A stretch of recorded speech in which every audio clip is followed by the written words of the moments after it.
ஓம் ஏதாக்னே தாகியா சக்தி ராமகிருஷ்ணே ஸ்திதாகியா சர்வ வித்யா ஸ்வரூபாம் தாம் சாரதாம் பிரணமாம்யகம். தீயில் வெம்மை உறைவது போல் ஸ்ரீராமகிருஷ்ணரில் உறைபவளும் அனைத்து அறிவு வடிவிலனும் ஆகிய அன்னை சாரதியை வணங்குகிறேன். தாய்மானவர் இயற்றிய பராபரக்கண்ணியின் தொடர் வகுப்புகளை நாம் பார்த்து வருகிறோம். இதற்கு முந்தைய வகுப்பில் பராபரக்கண்ணியின் 54 கொல்லா விரதம் குவலயம் எல்லாம் ஓங்க எல்லாருக்கும் சொல்வது என் இச்சை பராபரமே என்ற கண்ணியை பொருளையும் அது பற்றிய சிந்தனையையும் விரிவாகவே நாம் பார்த்தோம். அதைத் தொடர்ந்து 55வது கண்ணி எத்தால் பிழைப்பேனோ எந்தையே நின் அருட்கே பித்து ஆனேன் மெத்தவும் நான் பேதை பராபரமே என்ற கண்ணியின் விளக்கத்தை இன்று நாம் பார்க்க இருக்கிறோம். எத்தால் பிழைப்பேனோ எந்தையே நின் அருட்கே பித்து ஆனேன் மெத்தவும் நான் பேதை பராபரமே. இந்த 2 வரிகளில் தாயுமானவர் தன்னுடைய நிலையை பரம்பொருளிடம் எடுத்து முழுமையாக தம்மையே பகவானுக்கு அர்ப்பணிக்கின்ற ஒரு நிலையில் இருப்பது போன்று இந்த கன்னியை அமைத்திருக்கிறார். இது ஒரு ஆத்ம சமர்ப்பணம், தன்னையே முற்றிலுமாக அர்ப்பணம் செய்கின்ற நிலை. அதே நேரத்தில் பகவானிடத்தில் ஒரு விண்ணப்பம், அதையும் வைத்து இந்த ஆத்ம சமர்ப்பணத்தை வைக்கின்றார். எத்தால், அதாவது எந்த வழியில் பிழைப்பேனோ, எந்த செயலை செய்தோ அல்லது எந்த வழியை கடைபிடித்து நான் பிழைப்பேனோ என்பது இறைநிலையை பெறுவேனோ, இந்த பிறப்பு இறப்பு என்ற சக்கரத்திலிருந்து விடுபட்டு அந்த தெய்வ நிலையில் இருக்கின்ற நிலையை எப்போது நான் அடைவேன், அதற்கு எந்த வழியில் நான் கடைபிடித்து ஓய்வேன். இதை எவரிடம் கேட்கிறார் என்றால் எந்தையே, அதாவது என்னுடைய தந்தையே. நீ தான் என்னுடைய தந்தை, நான் உன்னுடைய குழந்தை. இந்த நிலையில் நான் இவ்விதம் பரிதவிப்பது உனக்கு அழகாகுமா என்ற ஒரு மறைமுகமான ஒரு கேள்வி. நீ என்னுடைய தந்தையாக இருக்கும்போது என்னுடைய இந்த அவலத்தை மௌனமாக கண்டு இருப்பது உனக்கு பொருந்துமா? சரி, எதற்காக நான் இதை கேட்கிறேன் என்றால், நான் எதற்காக துடிக்கிறேன் உனக்கே தெரியும். அதாவது நின் அருட்கே பித்து ஆனேன், உன்னுடைய அருளுக்காகத்தான் நான் பித்து பிடித்தவன் என்ற நிலையில் இருக்கின்றேன். பித்துனாக்கா அந்த ஒரே விஷயத்தை தவிர்த்து வேறு எதையுமே சிந்தனை செய்யாத, பொருட்படுத்தாத நிலை. வேறு எதை பற்றியுமே நான் கவலைப்படவில்லை. அத்தோடு என்னிடத்தில் ஒரு குறையும் இருக்கிறது. அது என்னவென்றால், மெத்தவும் நான் மிகவும் பேதை. கொஞ்சம் நஞ்சமல்ல, மிகவும் பேதை. நான் அந்த அளவுக்கு நான் ஒன்றும் அறியாதவன், அறிவிலி. பராபரமே, அனைத்தையும் கடந்து அனைத்திலும் நீக்க மறைந்து நிறைந்திருக்கும் இறைவா, இந்த பொருள்பட இந்த கன்னியை அருளியிருக்கிறார். ஸோ எத்தால் பிழைப்பேனோ எந்தையே நின் அருட்கே. ஸோ இந்த அருட்கே என்பது அவரிடம் இருக்கின்ற அந்த பக்தி. உன்னுடைய அருளை தவிர்த்து வேறு எதுவுமே எனக்கு வேண்டாம். என்னுடைய வாழ்க்கையினுடைய ஒட்டுமொத்த லட்சியம் அனைத்துமே உன்னுடைய அருளை எப்படி பெறுவது. என்னுடைய ஆசைகள் அனைத்துமே இந்த ஒரே விஷயத்தில் அடங்கி இருக்கின்றன. அதை தவிர்த்து அந்த நிலையை அடைவதற்கு, உன்னுடைய அருளை பெறுவதற்கு எந்த வழியை நான் கடைபிடிப்பது? இந்த வழி, அதாவது குருதேவர் சொல்வார், இறை வெறினாக்கா எப்படின்னா, தலையில் நெருப்பு பற்றி எரியுது, அந்த நெருப்பை அணைக்கிறதுக்கு ஒருத்தர் எப்படி போராடுவான், அலைந்து ஓடுவான். அந்த மாதிரி ஒரு மனநிலை இருக்கணும்னு சொல்வார். எத்தால் பிழைப்பேனோன்றது இந்த ஒரு மனநிலை. எப்படி நான் இந்த அருளை பெறுவேன்? இந்த உடலிலிருந்து விடுபட்டு ஆன்ம நிலையை பெறுவது எப்படி? எந்த வழி? எனக்கு இந்த உலகியல் வாழ்க்கை வேண்டாம். உலகியல் வாழ்க்கை என்பது இந்த உடம்போடு ஒன்று கலந்து இருக்கின்ற இந்த வாழ்க்கை, இந்த உலகையும் உடம்பையும் ஒன்று கலந்திருக்கின்ற இந்த ஜீவன் சிறைப்பட்டிருக்கின்ற இந்த நிலையிலிருந்து நான் விடுபட வேண்டும். இந்த சிறையிலிருந்து நான் எப்படியாவது பிழைக்க வேண்டும். அதனால்தான் எத்தால் பிழைப்பேனோ, இது எனக்கு கொடிய சிறையாக இருக்கிறது. இந்த உடம்புக்குள்ளே நான் அடைப்பட்டு கிடப்பது எனக்கு ஒரு சிறை. ஐம்பூதங்களால் ஆன இந்த உடம்புக்குள் நான் அகப்பட்டு கிடக்கிறேன். பஞ்சபூதங்களில் வலையில் சிக்கி பரபிரம்மே அழுதது என்று குருதேவர் ஸ்ரீராமர் சீதைக்கான அலைந்து அழுகின்ற அந்த நிலையை பற்றி சொல்வார். பரபிரம்மம் கூட உடம்பு எடுத்து வந்தால் அது இன்பத் துன்ப வேதனையை அனுபவிக்கின்றது. அந்த வலையில் நான் சிக்கியிருக்கிறேன். நான் எப்படியாவது இந்த வலையிலிருந்து விடுபட வேண்டும், பிழைக்க வேண்டும். இந்த பிழைத்தல் எப்படியாவது இந்த இக்கட்டான நிலையிலிருந்து தப்பித்து போக வேண்டும். சுற்றிலும் காட்டு தீ இருக்கிறது, எப்படியாவது பிழைக்கணும்னு ஒரு எண்ணம், அப்படி ஒரு துடிப்பு. கடலில் நடுவில் ஒருத்தன் மாட்டிக்கிட்டு இருக்கிறான், எப்படியாவது அவன் தப்பிக்க வேண்டும். இப்படி ஒரு பெரிய அபாயத்தில் இருக்கின்றவன் எப்படி அந்த நிலையிலிருந்து விடுபடணும் என்று துடிக்கிறானோ அத்தகைய ஒரு துடிப்பை இங்கே தாயுமானவர் நமக்கு காட்டுகிறார். எத்தால் பிழைப்பேனோ எந்தையே நின் அருட்கே. இதன் மூலமாக தாயுமானவர் நமக்கு சொல்ல வருகின்ற கருத்து, ஆன்மீக தாகம் என்பது ஏதோ கொஞ்ச நேரத்துக்கு மட்டும் இருந்துட்டு மற்ற நேரத்தில் உதாசீனமாக இருப்பது அல்ல. எப்போதும் ஒரே லட்சியத்தில் இருக்க வேண்டும். எந்த செயல் செய்தாலும் அந்த லட்சியத்தை நோக்கியே அந்த செயலை அமைக்க வேண்டும். அப்படி செய்தால்தான் நமக்கு வெற்றி கிடைக்கும். இத்தகைய ஒரு பித்து பிடித்த நிலையை அவர் நமக்கு எடுத்து காட்டுகிறார். மேலும் பித்து ஆனேன் மெத்தவும் பேதை பராபரமே. இந்த பித்து என்பது நமக்கே தெரியும். ஒரு பித்த நிலை, ஒரு பைத்தியம் நிலை. பொதுவாக பேதை என்ற சொல்ல சிறுமியை குறிக்கும். 5 முதல் 8 வயசில் இருக்கின்ற சிறுமியை குறிக்கும். அதோடு முட்டாளையும் குறிக்கும், அறிவிலையும் குறிக்கும், சூதுவாத அற்ற நிலையையும் குறிக்கும், அல்லது தரித்திர நிலையும் குறிக்கும். இத்தகைய ஒரு பேதை, ஆதரவற்ற ஒரு உய்வடைவதற்கு வழியே தெரியாமல் மன உளைச்சலோடு இருக்கின்ற ஒரு நிலை.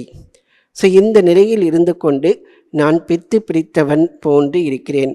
எனக்கு உலகியல் அறிவு வேண்டாம், பெரிய பதவியோ பட்டமோ எனக்கு வேண்டாம், பெயர் புகழ் எதுவுமே வேண்டாம். எனக்கு வேண்டியதெல்லாம் உன்னுடைய அருள். உன்னுடைய அருளை எப்படி பெறுவேன்? இதை தவிர்த்து வேறு எதுவுமே எனக்கு வேண்டாம் என்று இந்த கன்னியில் தாயுமானவர் நமக்கு உணர்த்துகிறார். இறைவா, என்னுடைய தந்தையே பராபரமே, உன்னுடைய பேரொருளை பெற வேண்டி அதை நினைத்து நினைத்து நான் பித்து பிடித்தவன் போன்று ஆகிவிட்டேன். இந்த உலகத்தையே மறந்துவிட்டேன். ஆனாலும் இந்த உலகியல் வாழ்க்கையை எடுத்துக்கொண்டால் அதிலும் எனக்கு பாண்டித்தியம் கிடையாது. இந்த உலகியல் வாழ்க்கையை எப்படி நடத்துவது என்பதும் தெரியாது. அதே நேரத்தில் ஆன்மீக வாழ்க்கையை எப்படி செய்வது என்பதும் தெரியாது. இரண்டிலுமே நான் பேதையாக இருக்கிறேன். இதுக்கு ஒரே வழி, உன்னுடைய அருளை நான் பெறுவது மட்டுமே. உன்னுடைய அருளை பெற்றுவிட்டால் இந்த இக்கட்டான நிலையிலிருந்து நான் விடுபடுவேன். எனவே உன்னுடைய அருளை பெற்று இந்த பிறவி பிணியிலிருந்து எப்படி கரை தேர்வது, எப்படி நான் விடுபடுவது என்பது எனக்கு தெரியவில்லை. உன்னுடைய அருளால், உன்னுடைய கருணையால் மட்டுமே அது நடக்க வேண்டும். நீயே சரண், உன்னுடைய திருவடிகளே அடைக்கலம் என்ற மனநிலையோடு இந்த ஒரு கன்னியை அருளி இருக்கிறார். நின் அருட்கே பித்து ஆனேன். செய்த ஒரு சரணாகதி.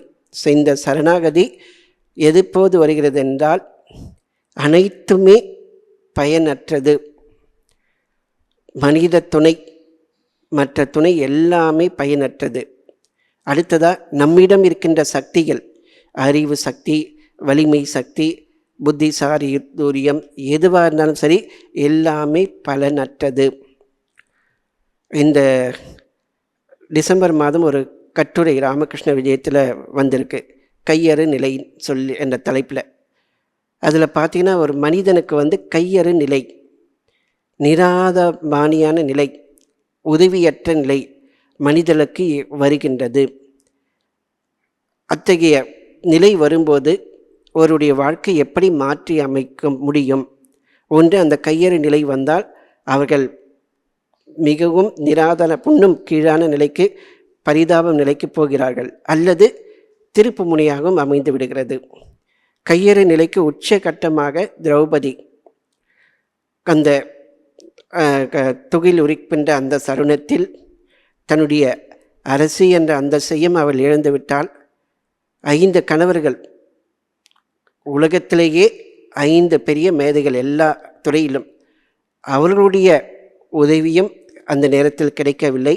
அவர்கள் செயலற்று அடிமைகளாக கிடைக்கிறார்கள். அடுத்ததாக உலகிலேயே பராக்கிரமசாலி, புத்திசாலி, ஞானி என்று போற்றப்பட்ட பீஷ்மர், அஸ்திரங்களில் சிறந்த துரோணாச்சாரியார், கிருபாச்சாரியார், குலகுரு எல்லாருமே வாய்க்கட்டி மௌனமாக இருக்கிறார்கள். அரசனும் இதற்கு உடந்தையாக இருக்கிறான். ஸோ இப்படி இருக்கும்போது தன்னுடைய வலிமையெல்லாம் திரட்டி அவள் போராடுகிறாள்.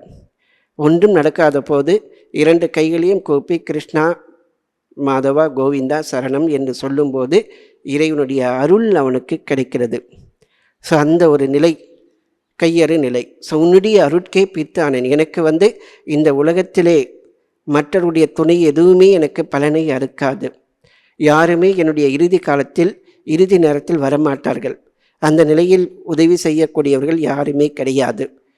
என்னுடைய அறிவும் அந்த நேரத்தில் உதவாது. உன்னுடைய அருள் மட்டுமே அந்த நேரத்தில் எனக்கு உதவி செய்யும். இறைவா, நான் ஒரு கையறு நிலையில் இருக்கின்றேன். உன்னுடைய அருட்கவே நான் பித்தாகியிருக்கிறேன். எத்தால் பிழைப்பேனோ? இத்தகைய ஒரு கையறு நிலையில் இருக்கின்ற போது நான் பிழைப்பது? எந்த வழியில் நான் உன்னை அடைவது? எனக்கு உபாயமே தெரியவில்லை. என்னுடைய அறிவால், நான் பெற்ற அறிவினாலும் சரி, என்னுடைய செயல்கள், நான் யோக சாதனை செய்யலாம், ஞான சாதனை செய்யலாம், அல்லது வேறு ஏதாவது செய்தாலும் அதுவும் எனக்கு பலன் தரவில்லை. மற்றவருடைய துணையில் பார்த்தால் அதுவும் எனக்கு தெரியவில்லை. இப்படி எல்லா விதத்திலும் எனக்கு தோல்வியாகத்தான் அமைந்திருக்கிறது. நான் ஒரு பேதை, ஆதரவற்ற நிலையில் இருக்கிறேன். ஒரே ஒரு உன்னுடைய கருணை ஒன்றையே நான் நம்பியிருக்கிறேன். எதற்காக உன்னுடைய கருணை மீது நம்பிக்கை என்றால், நீ என்னுடைய தந்தை. அது மட்டும்தான். உனக்கும் எனக்கு இருக்கின்ற உறவு எதுனாக்கா, இறைவா நீ என்னுடைய தந்தை. ஒரு தந்தை பிள்ளையை இப்படி நிராத பாணியாக விட்டு விடுவானா? சாதாரண உலகியல் வாழ்க்கையிலேயே ஒரு தந்தை பிள்ளைகளிடத்தில் பாசம் கொண்டு இருப்பார்கள். அவருடைய கஷ்டத்திற்கு போக்குவதற்கு தன்னாலான உதவிகள் எல்லாமே செய்வார்கள். அப்படி இருக்கும்போது நீ அனைத்து ஜீவராசிகளுக்கும் தந்தையாக இருப்பவன்.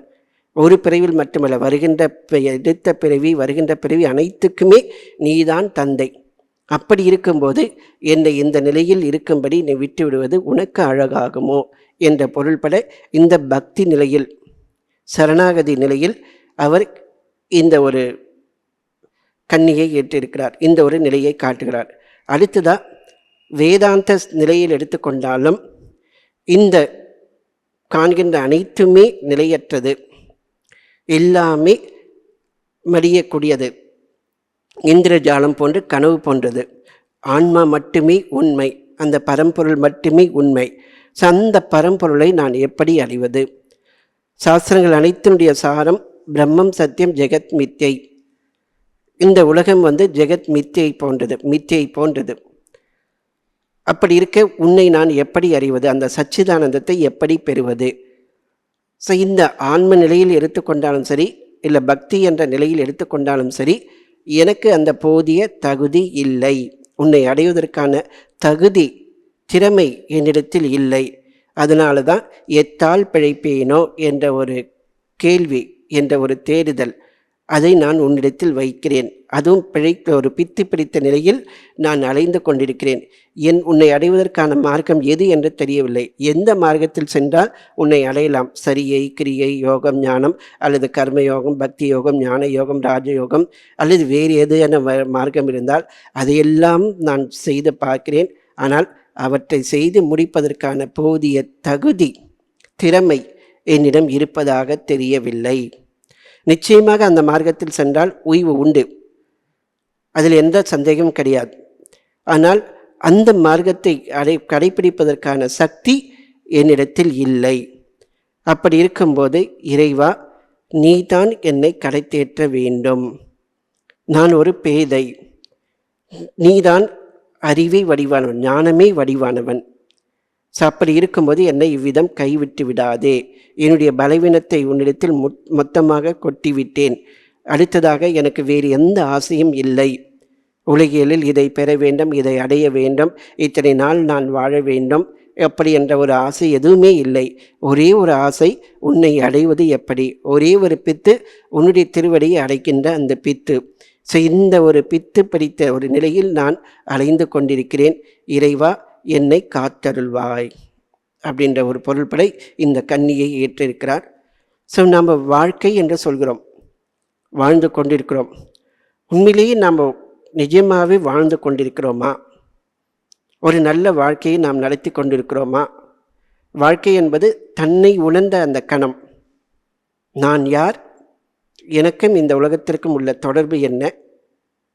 இந்த உலகத்தை விட்டு பெறுகின்ற போது நான் எங்கே செல்வேன்? இதுக்கான ஒரு தெளிவான பதில் யாரிடம் இருக்கிறதோ அவர்கள்தான் உண்மையான வாழ்க்கையை வாழ்ந்து கொண்டிருக்கிறார்கள். மற்றவர்களெல்லாம் கண்ணை மூடி சுற்றி கொண்டிருப்பது போன்று வாழ்ந்து கொண்டிருக்கிறோம். பல இடங்களில் நம்மை நாமே சிக்கலில் மாட்டிக்கொண்டிருக்கிறோம். கண்ணை கட்டி கொண்டவன் ஒரு இடத்தில் விட்டுவிட்டால் அவன் செல்லுகின்ற இடத்தில் முட்டி மோதிக்கொள்வான், விழுந்து விடுவான். இப்படி எதிர்காலத்தில் என்ன நடக்கப் போகிறது என்பது நமக்கு எதுவுமே தெரியாத நிலை, நம்முடைய திறமையை வளர்த்து கொள்ளாத ஒரு நிலை, ஏதோ வாழ்ந்து கொண்டிருக்கிறோம். பொருளற்ற ஒரு வாழ்க்கையை, பொருளற்ற ஒரு தேடலை தேடிக்கொண்டு, அர்த்தமற்ற ஒரு தேடலை, அர்த்தமற்ற ஒரு நிலையை பெறுவதற்காக நாம் ஒரு அர்த்தமற்ற வாழ்க்கையை வாழ்ந்து கொண்டிருக்கிறோம். உண்மையான வாழ்க்கை தன்னை உணர்ந்த அந்த தருணம். நான் யார்? எனக்கும் இறைவனுக்கும் உள்ள அந்த தொடர்பு என்ன? இரண்டாவது, இந்த உலகில் வருகின்ற அனுபவங்கள், அது மானம், அவமானம், இன்பம், துன்பம், வெப்பம், குளிர், எந்த இருமைகள் வந்தாலும் நான் இவற்றை கடந்தவன், நான் ஒரு சாட்சி, நான் இந்த உடம்பு கிடையாது, நான் ஒரு ஆன்மா. இது பற்றிய ஒரு புரிதல் நம்மிடத்தில் இருக்கின்றதா? சாஸ்திரங்கள் அனைத்தும் இந்த விஷயத்தை தெள்ள தெளிவாக சொல்கின்றன. நாம் எப்போதாவது அதை பற்றி சிந்தனை செய்திருக்கிறோமா? இந்த உடம்பை தவிர்த்து உடல் உணர்வை கடந்த ஒரு நிலையை அடைவதற்கு நாம் எப்போதாவது முயற்சி செய்து கொண்டிருக்கிறோமா? செய்தோமா? நாம் படிக்கிறோம், கல்லூரிக்கு போகிறோம், பல்கலைக்கழகத்துக்கு போகிறோம், பல பட்டங்கள் பெறலாம், அதோடு நல்ல வேலையும் பெறலாம், நல்ல ஒரு குடும்பமும் நமக்கு வாய்க்கலாம், நல்ல ஒரு பதவியும் வரலாம், ஏன் இந்த உலகையே ஆளக்கூடிய அந்த அரசாட்சி பெறுகின்ற அந்த நிலையும் வந்திருக்கலாம். ஆனால் இது எல்லாமே நிரந்தரமா? இது கிடைத்து விட்டால் எப்போதுமே ஒருவன் சந்தோஷத்திலே இருப்பானா? எல்லா வேதனைகளுக்கும் அவனுக்கு முற்றுப்புள்ளி வந்துவிடுமா? அவனுக்கு நிரந்தர வாழ்க்கை கிட்டிவிடுமா? இது பற்றிய ஒரு புரிதல். அப்படின்னாக்க என்ன தான் பண்ணுறது? இந்த வாழ்க்கை வாழக்கூடாதான்றா? இந்த உலகை வாழ்ந்து கொண்டே மறு உலகை எப்படி அடைவது? அதை பற்றிய ஒரு புரிதல். அதற்காகத்தான் இந்த ஒரு சிந்தனை, அதற்காகத்தான் இத்தகைய மகான்கள் நமக்கு இதை போன்ற பாடல்கள் எல்லாம் அருளியிருக்கிறார்கள். ஆழ்வார்கள், நாயன்மார்கள் எல்லாம் பிறந்ததே இதற்காகத்தான். நீங்கள் விலங்குகள் அல்ல, தாவர ஜென்மங்களும் அல்ல, மனிதர்கள், சிந்தனை செய்யக்கூடியவர்கள். விலங்குகளை போன்று அறியாமல் உழந்து மடிவது அல்ல வாழ்க்கை. இந்த உலகிற்கும் உங்களுக்கும் உள்ள அந்த தொடர்பு என்ன? இவற்றை ஆட்டி வைக்கின்ற அந்த இறைவன், அவனை பற்றி அறிந்து கொள்ளுங்கள். இறைவனை அறிவதால் மட்டுமே உங்களுடைய உண்மை இயல்பை உணர்ந்து பிறவாத அந்த பேரின்ப நிலையை அடைய முடியும். எப்போதும் தடைப்படாத அந்த நிலையை நீங்கள் பெற முடியும். அந்த ஒரு விழிப்புணர்வு, நான் யார் என்பதை பற்றிய விழிப்புணர்வு, எனக்கும் இறைவனுக்கும் உள்ள தொடர்பு என்ன என்பதை பற்றிய ஒரு விழிப்புணர்வு எப்போது நாம் பெறுகிறோமோ அப்போதுதான் நாம் வாழ ஆரம்பித்திருக்கிறோம். அப்படி உணர்ந்த அந்த கணம்தான் உண்மையான வாழ்க்கை தருணம். அந்த தருணம் அடையாதவரை நாம் ஏதோ ஒரு மாயாஜாலத்தில் உழன்று கொண்டிருக்கோம். நமக்கும் விலங்குகளுக்கும் பெரிய ஒரு வித்தியாசம் இல்லை. அது பேசாது, நாம் பேசுகிறோம். அது பில்டிங்கெல்லாம் கட்டாது, அதுவும் கட்டுதுங்க. ஒரு குகையில் இருக்குது, குருவி எடுத்துக்கிட்டால் அதுவும் கூடெல்லாம் கட்டுது, நல்ல திறமையோடு கட்டுது. மற்றபடி பெருசாக ஒன்று வித்தியாசம் இல்லை. என்னன்னாக்கா அதுங்களோட கொஞ்சம் ஆற்றல், விலங்குகளை விட கொஞ்சம் அதிகமான ஆற்றலை நாம் இந்த உலகத்தை நமக்கு ஏற்ற வகையில் மாற்றி அமைக்கக்கூடிய ஒரு குறிப்பிட்ட சக்தியை பெற்றிருக்கிறோம்.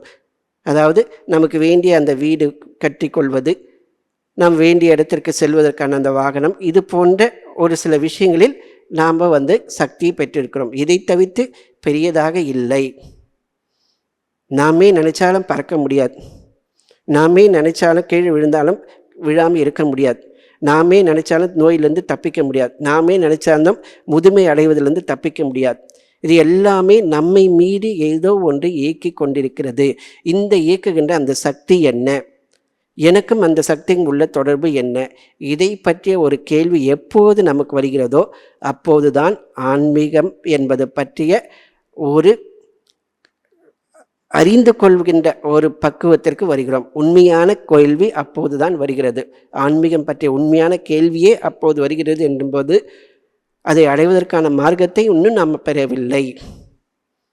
எனவே இந்த வாழ்க்கை என்பது தன்னை உணர்தல், தன்னை உணர்ந்து நமக்கும் இந்த பிரபஞ்சத்திற்கும் பிரபஞ்சத்துக்கு அப்பால் உள்ள இறைவனுக்கும் உள்ள தொடர்பு என்ன என்பதை உணர்ந்து அந்த இறைநிலையிலேயே நம்மால் வாழ முடிந்தால் அதுதான் உண்மையான வாழ்க்கை. அந்த வாழ்க்கை தான் ஜீவன் முக்த வாழ்க்கை. வாழ்கின்ற போதே முக்தி நிலையில் இருக்கின்ற நிலை, முழுமையான அருள்மழையில் நனைந்திருக்கின்ற நிலை. இந்த ஒரு அருள்மழையில் நனைந்து நமக்கும் இறைவனுக்குள்ள அந்த தொடர்பை உணர்ந்து ஆனந்தமான ஒரு வாழ்க்கை வாழ்வது தான் மனிதனுடைய லட்சியம். அந்த அருளை பெறுவதற்கு, அந்த ஒரு வாழ்க்கையை வாழ்வதற்கு இறைவனுடைய அருள் நமக்கு தேவை, அல்லது இறை அனுபூதி பெற்றவருடைய அருள் நமக்கு தேவை. அதனால்தான் மகான்கள் எல்லோரும் இறைவனுடைய அருளுக்காகவும் குருநாதருடைய அருளுக்காகவும் பரிதவிக்கிறார்கள். அந்த காலத்தில் பார்த்தீங்கன்னா குருநாதர்கிட்ட இருக்கும்போது காலையில் அதிகாலையில் இருந்து இரவு வரைக்கும் முழுமையாக குருநாதருக்கு பணிவிடைகள் செய்து கொண்டே இருப்பார்கள். குருநாதருடைய மனம் கோணாதபடி நடந்து கொள்வார்கள். பல கலைகள் எல்லாம் பார்த்தீங்கன்னாக்கா இப்படி ஒரு சீடன் இருப்பார்களா, அதாவது தன்னுடைய உடம்பை பற்றியே கவலைப்படாமல் குருநாதருக்கு பணிவிடை செய்வது ஒன்றே லட்சியமாக வாழ்ந்த அந்த மகான்களுடைய வாழ்க்கையெல்லாம் நமக்கு பல தருணங்களில் கேள்விப்பட்டிருக்கிறோம். அப்படி இருக்கும்போது அந்த குருநாதருடைய அருளையும் இறைவனுடைய அருளையும் பெறுவதற்காகத்தான் இந்த வாழ்க்கை நமக்கு கொடுக்கப்பட்டிருக்கிறது. திருவருட்பிரகாச வள்ளலார் பல இடங்களில் அவர் சொல்கிறார், அருள்க அருள்கள் மெய்ஞானம் முழுவதுமே அப்படின்னு கேட்குறார். உலகியல் அருள் விளக்கல் வேண்டும். இன்னொரு இடத்துல அவர் சொல்கிறார், இடத்தீர் நெறியை எனக்கு அருள்வாய், அழிவுறா அருள் உடல் உருமாறே. இது எல்லாமே வள்ளலார் பல இடங்களில் இறைவன்கிட்ட கேட்குறார். மெய்ஞானம் முழுவதும் எனக்கு தந்தொருள், இந்த உலகியல் பற்றுதலிருந்து என்னை முழுமையாக விடுத்து விடு, எந்த நெறியை கடைபிடித்தால் இந்த இடர் தீருமோ அந்த நெறியை எனக்கு கொடு, இந்த அழிகின்ற உடம்பிலிருந்து விடுபட்டு அழியாத உடம்பை எனக்கு தந்தொருள். இறைவா, இந்த ஒரு அருளை பெறுவதற்காகத்தான் நான் பரிதவிக்கிறேன், எத்தால் பிழைப்பேனோ மெத்தவும் பேதை அப்படின்னு தாயுமானவர் இந்த கருத்தை இவ்விதம் விளக்குகிறார்.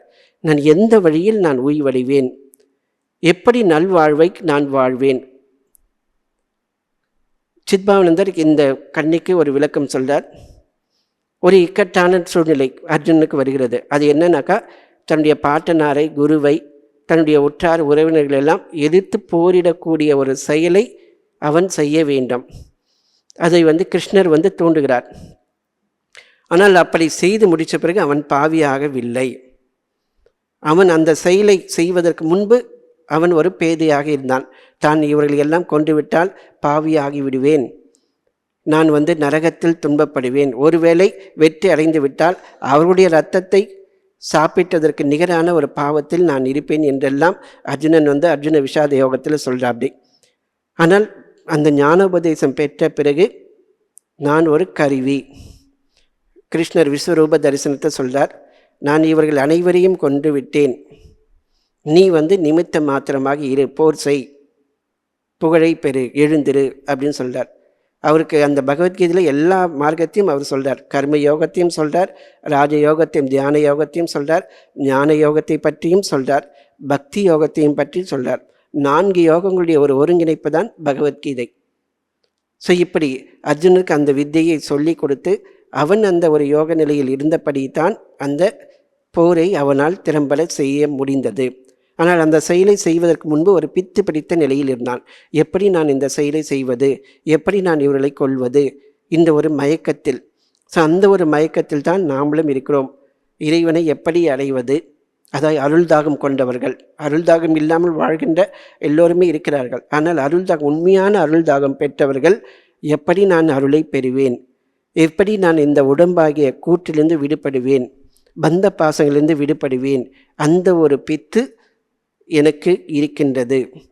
எனவே இறைவா உன்னை அடைவதற்கு அருள் செய் என்ற ஒரு பிரார்த்தனையை தாயுமானவர் வைக்கிறார். சுவாமி விவேகானந்தர் பக்தி யோகத்தில் இந்த பித்தை பற்றி பல அற்புதமாகவே தருணங்களில் விளக்கியிருக்கிறார். அவர் சொல்றார், இறைவன் மீதுள்ள அபாரமான பக்தி தான், அன்பே தான் பக்தி. இந்த அன்பு தான் மரணமிலா பெருநிலை.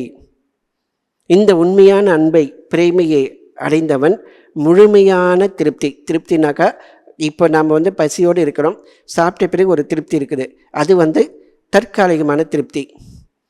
ஒரு வீடு இல்லாத நிலை, ஒரு சொந்தமாக வீடு கட்டிட்டோம், ஒரு தற்காலிகமான திருப்தி. என்ன, அது எப்போ வேணாலும் எது வேணாலும் நடக்கலாம். இப்போதைக்கு அந்த ஒரு பிரச்சனையிலேருந்து விடுபட்டு இருக்கிறோம், தற்காலிகமான. இப்படி எல்லாமே ஒரு தற்காலிகமான ஒரு திருப்தி, தற்காலிகமான ஒரு பாதுகாப்பு. ஆனால் அதற்கான இழப்பு வரும்போது நிச்சயமாக நமக்கு பரிதவிப்பு இருக்கும். சமீபத்தில் இலங்கையில் நேர்ந்த பேரிடர், பல வீடியோக்கள் பார்க்கும்போது நமக்கே மனம் பரிதவிக்கும். ஒருத்தர் சொல்கிறார், வீடு நான் அவ்வளோ கஷ்டப்பட்டு 5 வருஷமாக கட்டின வீடு ஒரே க்ஷணத்தில் போயிடுச்சின்னு சொல்லி பரிதவிக்கிறார். ஸோ எதுவானாலும் சரி, இந்த உலகத்தில் நாம் அடைந்திருக்க அந்த நிலையெல்லாம் ஒரு க்ஷணத்தில் நம்மை விட்டு போகக்கூடிய வாய்ப்புகள் வரும்.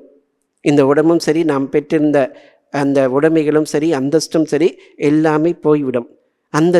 அந்த திருப்தியும் இன்னொரு கணத்தில் போய்விடும். ஆனால் மாறாத திருப்தி ஒன்று இருக்கிறது. அது என்னவென்றால் இறைவன் மீது உள்ள அந்த பிரேமை, உண்மையான அன்பு. இத்தகைய ஒரு அன்பை, இத்தகைய ஒரு நிலையை அடைந்தவன் எத்தகைய இழப்பு வந்தாலும் அவன் வருந்துவது இல்லை, யார் மீதும் பொறாமை கொள்வதில்லை. இத்தகைய அன்பை யார் கொண்டிருக்கிறானோ அவன்தான் இறைப்பித்து கொண்டிருக்கிறான். அவன் மற்றவங்களை பார்த்து பொறாமைப்படுறதுக்கான நேரமே கிடையாது. மற்ற இதை அடையணும்னு சொல்லிட்டு ஒரு போராட்டமும் கிடையாது. எனக்கு வேண்டியதெல்லாம் உன்னுடைய அருள்.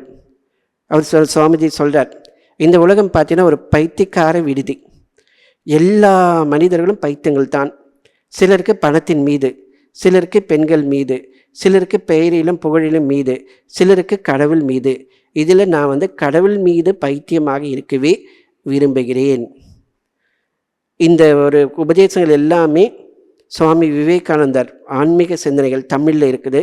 இங்கிலீஷில் இன்ஸ்பைர்ட் டாக்ஸ், தேர்ந்தெடுத்த சீடர்களுக்கு மத்தியில் ஆன்மீக விழிப்புணர்வு கொடுத்த அந்த ஒரு உபதேசங்களுடைய தொகுப்பு தான் இதில் இருக்குது. உண்மையிலேயே அந்த புத்தகத்தை யாரெல்லாம் படிக்கிறார்களோ அவர்களுக்கு ஒரு தெளிவு கிடைக்கும். ஒரு அற்புதமான புத்தகம். அந்த புத்தகத்தில் சுவாமி ராமகிருஷ்ணன் அந்த முகவுரை எழுதியிருக்கிறார். யாரெல்லாம் இந்த நூலை படிக்கிறார்களோ அவர்கள் மரணமில்லா பெருநிலையை அடைவது திண்ணம். அவ்வளவு ரத்தின சுருக்கமாக ஆன்மீகத்தை பற்றி அவர் சுவாமிஜி நமக்கு உபதேசித்திருக்கிறார். சுவாமிஜி பல இடங்களில் சொல்லியிருக்கிறார், நான் அந்த 1000 தீவில் அந்த தேர்ந்தெடுத்த சீடர்களுக்கு அந்த உபதேசம் புரிந்த அந்த தருணம் தான் உயர்ந்ததாக நான் கருதுகிறேன். மேலை நாட்டில் நான் எத்தனையோ பிரசங்கங்கள் செய்தேன், ஆனால் அவற்றையெல்லாம் காட்டிலும் சிறந்ததாக நான் கருதுவது இதைத்தான் என்று சுவாமிஜியை சொல்லியிருக்கிறார். ஸோ அந்த தருணங்களில் அவர் சொன்னது தான், தொட்டது எல்லாம் பொன்னாக்கின்ற பரிசமணி போன்றவர் இறைவன். அது தொடுகின்ற பொருளினுடைய வடிவம் மாறாது, ஆனால் அதனுடைய இயல்பு மாறிவிடும். அதுபோல் இறைவன் தொட்ட பின்னரும் நம்முடைய மனித வடிவம் அப்படியே இருக்கும். ஆனால் தீமையோ பாவமோ செய்கின்ற எண்ணம் நமக்கு இருக்காது என்று என் குருதேவர் கூறுவார், பகவான் ஸ்ரீ ராமகிருஷ்ணர். ஒரு முறை இறை அருள் பெற்றுவிட்டால் நம்ம உடல் மீது இருக்கின்ற அந்த பற்றுதல், நான் இந்த உடம்பு அல்ல, நான் ஒரு ஆன்மா, நான் இறைவனுடைய குழந்தை, எனக்கும் இந்த உலகத்திற்கு உள்ள தொடர்பு என்ன, எந்த வினையை ஆற்றுவதற்காக வந்திருக்கிறேன். இந்த ஒரு தெளிவான புரிதல் நமக்கு கிடைத்துவிடும். அதன் பிறகு அவனுக்கு எதிலுமே ஆசை இல்லை, எதற்குமே வருந்துவதும் இல்லை. அவன் அடைய வேண்டியதும் இல்லை, இழக்க வேண்டியதும் இல்லை. இதுதான் உண்மையான திருப்தி. அடைவதற்கு எதுவுமே இல்லை, இழப்பதற்கும் எதுவும் இல்லை, பூரண நிலை. இத்தகைய இறைவனை எண்ணி சிலர் பாடுவார்கள், சிலர் ஆடுவார்கள், சிலர் சிரிப்பார்கள், சிலர் அழுவார்கள், சில அரிய விஷயங்களை பேசுவார்கள். ஆனால் அவர்கள் பேசுவது எல்லாமே இறைவனை பற்றியதுதான் இருக்கும். உலகம் அதன் வழியே போகட்டும், நீ அன்பு கொள், பிரதியாக எதையும் கேட்காத, இறைவனிடத்தில் அன்பு கொள், அன்பாக இரு, அதற்கு மேல் எதையும் எதிர்பார்க்காதே, அன்பு காட்டு. அதுதான் உண்மையான மதம். இந்த மதம் அந்த மதம் எல்லாவற்றையும் மறந்துவிடு. அன்பு என்கின்ற அன்பு அமுதத்தை குடித்து பைத்தியமாகிவிடு. எம்பெருமானே, எல்லாமே என்றென்றும் உன்னுடைய உடைமை, நான் என்னுடைய உடைமை எல்லாமே உன்னுடையது, அதிலேயே மூழ்கு, மற்ற அனைத்தையும் மறந்துவிடு. எல்லாம் உன்னுடையதே, நான் செய்கின்ற செயலும் உன்னுடையதே, நான் எண்ணுகின்ற எண்ணங்களும் உன்னுடையதே, எல்லாமே உனக்குரியது. கடவுள் என்ற கருத்தை அன்புதான். பூனை தன்னுடைய குட்டைகளை நேசிப்பதை பார்க்கும்போது அவனை நினை, பிரார்த்தனை செய், கடவுள் அங்கே வெளிப்படுகிறார் என்பதை பூரணமாக நம்பு. நான் உன்னுடைய உடைமை, உன்னுடைய உடைமையே என்று மீண்டும் மீண்டும் சொல். கடவுள் எங்கும் இருக்கிறார், இதுதான் முக்கியமான ஒரு உபதேசம். அவரை தேடி அலையாதே, காண மட்டும் செய். இறைவன் நீக்கமற எங்கும் நிறைந்திருக்கிறார். அவரை நீக்கமற நிறைந்திருக்க அந்த இறைவனுடைய சாநித்தியத்தை உணர்ந்து கொள்வதற்கு என்ன செய்ய முடியுமோ அதை செய். கோயிலில் கர்ப்பகிரகத்தில் இறைவனை தரிசனம் செய்வது நல்லது, உயர்ந்தது. அங்கே தியாபம் தியானம் செய்வது நல்லது. ஆனால் அதே இறைவன் எல்லா வடிவத்திலும் இருக்கின்றார் என்பதை உணர்ந்து யாரிடத்தும் விருப்பு வெறுப்பு கொள்ளாமல் யார் இருக்கிறானோ அவன்தான் உண்மையான பக்தன். எதன் மீதும் ஆசையோ எவர் மீதும் வெறுப்போ கொள்ளாமல் யார் வாழ்கிறானோ அவன்தான் உண்மையான பக்தன். ஏனென்றால் அவனை பொறுத்தவரை கடவுள் கோயிலில் மட்டும் இல்லை, அவர் எங்கும் நிறைந்திருக்கிறார். அவர் யாருக்கிட்ட அவன் பேசுகிறானோ அந்த வடிவத்தில் இறைவன் இருக்கிறார். அந்த வடிவத்தில் இருக்கிறவனுக்கு இவன் எந்த கெடுதலும் செய்வதற்கு மனம் போகாது. முடிந்த அளவுக்கு அவர்களுக்கு என்ன தேவையோ உதவிகளோ சேவையோ செய்வதற்கு தயாராக இருப்பான். இவன் கொடுப்பதற்கான நிலையில் மட்டுமே இருக்கிறான், வாங்குவதற்காகவோ அனுபவிப்பதற்காகவோ இல்லை. ஏனென்றால் அந்த ஒரு நிலையை அடைந்து விட்டான். நான் ஒரு முழுமை பெற்றவன், நான் ஒரு இறைவனுடைய குழந்தை. அந்த ஒரு நிலையில் இருக்கும்போது அவனுக்கு அடைய வேண்டியதோ இழக்க வேண்டியதோ எதுவும் இல்லை. ஒரே ஒரு செயல், வழிபாடு. அவன் எந்த செயல் செய்தாலும் வழிபாடு, பேசுவதும் வழிபாடு, உண்பதும் கூட வழிபாடு. இறைவனுக்கு அவன் ஆகுதியாக அளிக்கிறான். மற்றவரிடத்தில் பேசும்போதும் இறைவனை பற்றிய பேச்சு. எந்த செயல் செய்தாலும், அது அலுவலகத்தில் கம்ப்யூட்டரில் உட்காந்து வேலை பார்த்தாலும் சரி, விவசாயம் எடுத்து கலப்பை எடுத்து உழுதாலும் சரி, வியாபாரம் செய்தாலும் சரி, அது எல்லாமே இறை அர்ப்பணமாக செய்யக்கூடிய ஒரு வேள்வி. அவனை பொறுத்தவரை இறைவன் எப்போதும் அவனோடு இருக்கிறான், அவன் முன்பு இருக்கிறான். அப்படி ஒரு நிலையில் இருக்கும்போது அவனுடைய மனம் இறைவனை விட்டு விலகாது, இறைவனும் அவனை விட்டு விலக மாட்டான். இந்த ஒரு நிலையை அடைவதற்காகத்தான் பிரார்த்தனை. இறைவா, நீ எங்கும் நிறைந்திருக்கிறாய், எப்போதும் இருக்கிறாய். நான் ஒரு சில கணத்தில் மட்டுமே உன்னை காண்பதோ இல்லை கொஞ்ச நேரம் உன்னை பற்றி சிந்திப்பதோ பாடுவதோ தியானம் செய்வதோ இருக்கக்கூடாது. எப்போதும் உன்னை காண வேண்டும், எப்போதும் உனக்காகவே உருக வேண்டும். எனவே உன்னை எப்படி பெறுவது, உண்மையாக எப்படி பெறுவது, அதற்காகத்தான் இந்த மகான்கள் துடிக்கிறார்கள். இது மாணிக்கவாசகர் ஒரு அற்புதமான ஒரு செயல். யானை பொய், என் நெஞ்சும் பொய், என் அன்பும் பொய், ஆனால் வினையேன் அழுதால் உன்னை பெறலாமே. தேனே அமுதே கரும்பின் தெளிவே தித்திக்கும் மானே அருளாய் அடியேன் உன்னை உருமாறே. இந்த ஒரு செயலுக்கு மட்டும் பல மணி நேரம் விளக்கங்கள் சொல்லலாம். அவ்வளவு பொருள் பொதிந்தது. சுருக்கமாக ஒரு நிமிஷத்தில் சொல்ல முடியுமான்னு பார்க்குறேன். இன்றைக்கு கோயிலில் நமக்கு ஆரத்தி. நான் போய் இந்த உடம்பும் சரி, நான் வாழ்கின்ற இந்த வாழ்க்கையும் சரி போய், அதோடு என்னுடைய நெஞ்சு இருக்குதே அதுவும் போய். ஏன்னா இப்போ உங்கள்கிட்ட இருக்கிற நான் உங்கள்கிட்ட பாடுறேன். ஆனால் யாராவது என்னை திட்டினாலோ ஏசினாலோ நீ அவங்களோடு இருக்கிறத நான் மறந்துடுறேன். உடனே அவங்க மேலே எனக்கு கோபம் வருது, விருப்பு வெறுப்பு வருகிறது. அதனால் என்னுடைய அன்பும் போய். நான் உன்னை விக்கிரகத்தில் மட்டும்தான் உன்னை காண்கிறேன், உனக்கு உபாசனைகள் செய்கிறேன். ஆனால் மனிதர்கள் வடிவில் இருக்கின்றவர்கள் ஏதேனும் செய்தால் அதை நான் மறந்து விடுகிறேன். அப்போது என்னுடைய இயல்பு மறைந்து விடுகிறது, அப்போது பேத புத்தி வந்து விடுகிறது. ஆனால் இந்த நிலையில் விடுபடுவதற்கு வினையேன் அழுதால் உன்னை பெறலாம். அழுதல் என்பது கண்ணீர் விட்டு அழுதல் என்பதும் ஒன்று, துன்பங்களை பொறுத்தல். என்ன நடந்தாலும் இறைவா உன்னுடைய சங்கல்பம், உன்னுடைய எண்ணம் எதுவோ அது நடக்கட்டும். இன்பம் துன்பம் வந்தாலும் சமநிலையோடு இருப்பது.